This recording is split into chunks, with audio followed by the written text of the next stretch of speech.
silahkan Dewan menggunakan hak-haknya dari pertama interpelasi dan sebagainya, karena itu juga diatur di undang-undang.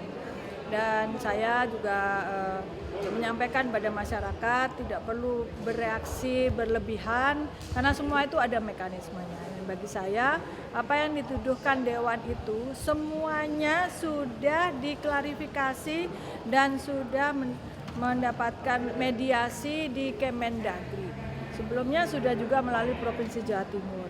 Kemarin Pak Tito dan seluruh jajaran Kemendagri bersama DPD RI yang dipimpin Pak Lanyala Mataliti, waktu itu yang ditugaskan Prof. Silvi 7 jam 20 menit memediasi dan memberikan solusi.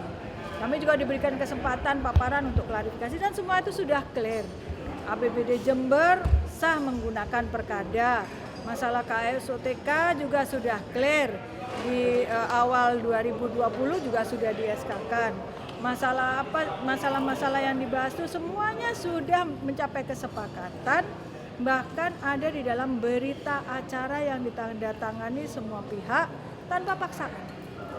Dan itu masih berjalan. Jadi kalau Dewan memaksakan menggunakan ini, ya juga kami persilahkan bahwa ini ada mekanismenya. Bahwa kalau Dewan melanjutkan ke Mahkamah Agung, ya nanti kita ikuti mekanismenya di Mahkamah Agung. Dan kami menghormati mekanisme tersebut. Dan bagi saya pribadi, saya baik-baik aja karena saya tahu itu satu mekanisme yang diatur dan saya tahu apa yang saya lakukan, apa yang terjadi. Dan saya juga terima kasih kepada masyarakat Jember yang sangat kooperatif. Karena kemarin kalau saya tidak hadir fisik di sidang paripurna, bukan saya keberatan hadir. Saya bersedia hadir, tapi dalam situasi COVID ini saya memilih hadir daring, seperti juga paripurna di tempat lain. Dan saya juga menghindari bentroknya massa yang pro hak menyatakan pendapat dan yang kontra menyatakan pendapat. Karena semuanya itu adalah rakyat Jember yang harus dijaga keselamatannya. Untuk itu tidak benar kalau saya tidak mau hadir. Saya mau hadir tetapi mengikuti dengan cara daring. Ini kan baru pertama dalam sejarah perpolitikan dan pemerintahan Jember, ada sampai pemakzulan, ada sampai pemakaian hak menyatakan pendapat dan pemakzulan. Bu, bagaimana Bu, tercatat sebagai dalam sejarah pemerintahan Kabupaten Jember? Saya kira itu juga satu pendidikan politik dan pendidikan hukum tata negara yang baik buat masyarakat, dan saya kira juga satu edukasi yang baik buat pemerintahan. Dan bagi saya tidak masalah. Dan saya menyadari memang tahun ini tahun politik, apalagi saya sebagai incumbent maju lagi melalui jalur independen. Baru saja beberapa hari yang lalu KPU memutuskan sahnya syarat dukungan independen dari syarat minimal 121.000, bahkan terpenuhi lebih dari syarat tersebut, yaitu 146.000 sekian. Dan tentu ini seperti mengesankan bahwa saya anti pada partai politik. Saya kira tidak demikian. Maju melalui jalur politik independen ini adalah satu jalan hidup, satu takdir yang dipilihkan oleh Allah Subhanahu wa taala yang saya imani sebagai takdir terbaik untuk saya pilih dalam berjuang di Kabupaten Jember. Dan tentu saja saya tidak menutup jalan komunikasi untuk bersinergi dengan partai politik semata-mata untuk kepentingan Jember. Sikap keluarga sendiri seperti apa Bu kemarin waktu ada kabar ada keputusan politik pemakzulan itu?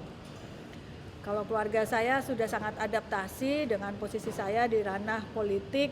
Ibu saya sangat yakin kepada anaknya dan memberikan dukungan sepenuhnya dan sangat bertawakal. Orang tua saya sangat meridhoi, keluarga saya, suami dan anak-anak tidak ada yang resah. Kami baik-baik saja dan kami menyadari situasi. Tentang prosedur KMP, bagi Ibu memang itu ada prosedur? Ya, kalau saya pelajari memang seharusnya diatur dalam undang-undang tersebut jelas, karena ada tahapan bupati menyampaikan pandangan dan pendapatnya. Tentu apa yang akan dibahas itu harusnya disampaikan terlebih dahulu kepada bupati dan itu tidak dilakukan. Kesengajaan tersebut tentu menghambat untuk bupati menyampaikan dengan sebaik-baiknya responnya. Namun karena dalam undangannya ada dua hal yang disampaikan, jadi kami menyiapkan respon terhadap dua hal tersebut. Di luar hal tersebut karena memang tidak disampaikan kepada kami. Ini nanti umpama sampai dibawa ke Mahkamah Agung, tapi belum tahu kapan itu. apa yang akan dilakukan oleh Bupati dan Wakil Bupati? Ya mengikuti mekanisme dan prosedur itu, karena itu sudah ada aturannya. Akan ada pendampingan hukum nanti berarti kepada kepala daerah Jember? Ya kita lihat nanti bagaimana Dewan jadi apa enggak ngirim ke mahkamah. Dilihat.